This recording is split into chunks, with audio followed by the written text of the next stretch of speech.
Plus nous connaissons nos sentiments, plus nous apprenons à les relier à nos besoins, à connaître donc ce qui est vivant en nous, jusqu'à notre élan de vie profond, qui est bien sûr au-delà des besoins, mais qui passe par les besoins.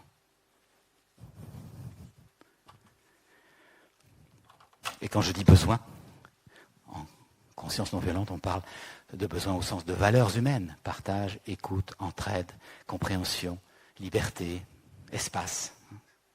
Ce sont nos valeurs humaines. Il se fait que nous sommes souvent bien coupés, également de nos besoins, par une deuxième coupure. Et cette deuxième coupure qui nous fait ignorer nos propres besoins, elle est souvent amenée par une éducation très bien intentionnée. Il ne faut pas s'occuper de soi, il faut s'occuper des autres. Intention généreuse, entraide, solidarité, partage. Dans la tradition chrétienne, on parle de charité. Magnifique intention, mais effet tragiquement piégeant. Comment est-ce que je peux adéquatement m'occuper de l'autre si je ne m'occupe pas d'abord de moi? Comment est-ce que papa généreux, je peux avoir de l'attention pour le besoin d'écoute de l'autre si moi je m'écoute jamais? Je ne peux pas écouter l'autre. Ma capacité d'entrer avec l'autre dans sa détresse dépend de ma capacité à avoir compris la mienne. Faute de bien connaître nos besoins, les miens ou ceux de l'autre, je suis coincé. Souvent dans nos vies, nous n'exprimons pas nos besoins. Et nous espérons qu'ils soient satisfaits.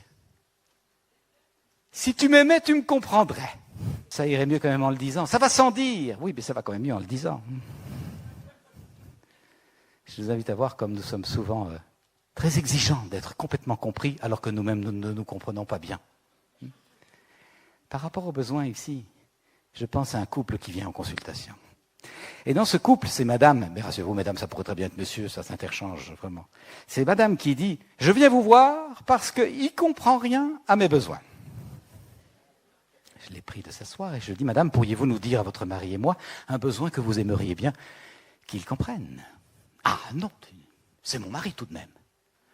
Alors je lui dis, madame, vous voulez dire que vous espérez que votre mari devine vos besoins sans que vous-même vous ne les formuliez? Ben oui.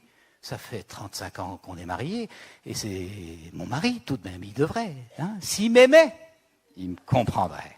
La phrase fatale. Alors je ne peux pas m'empêcher de dire, madame, ça fait pas mal d'années effectivement que vous jouez à cette devinette. Est-ce que ça vous rend la vie heureuse? Non.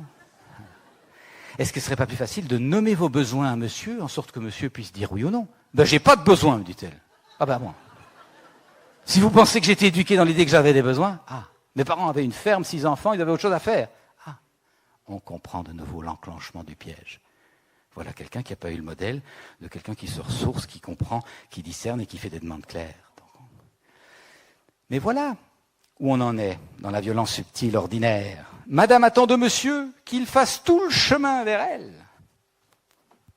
Viens vers moi, viens vers moi. Mais elle-même ne fait pas un chouïa vers elle-même. Alors, c'est quoi son langage? C'est « tu ne m'écoutes jamais, tu n'es jamais disponible, tu n'as aucune attention pour moi, tu es un vieux facho comme tous les mecs d'ailleurs. » Madame sait dire les 4 vérités de l'autre, mais elle n'a pas appris dans son éducation à dire la vérité de ce qui se passe en elle. Mais observez, quand elle dit « tu ne m'écoutes jamais », est-ce qu'elle ne voudrait pas dire « j'ai besoin d'écoute » et au fond, moi, je ne m'écoute jamais. Tu n'es jamais disponible. Je ne suis jamais disponible pour moi-même. Je ne prends aucun temps pour moi. Tu ne m'apportes aucune attention. Je ne m'apporte aucune attention.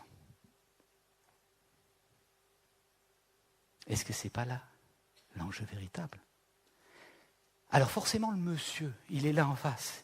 Au début, il répondait sur le même ton. Mais c'est toi qui m'écoutes jamais. T'es comme ta mère. Parle pas.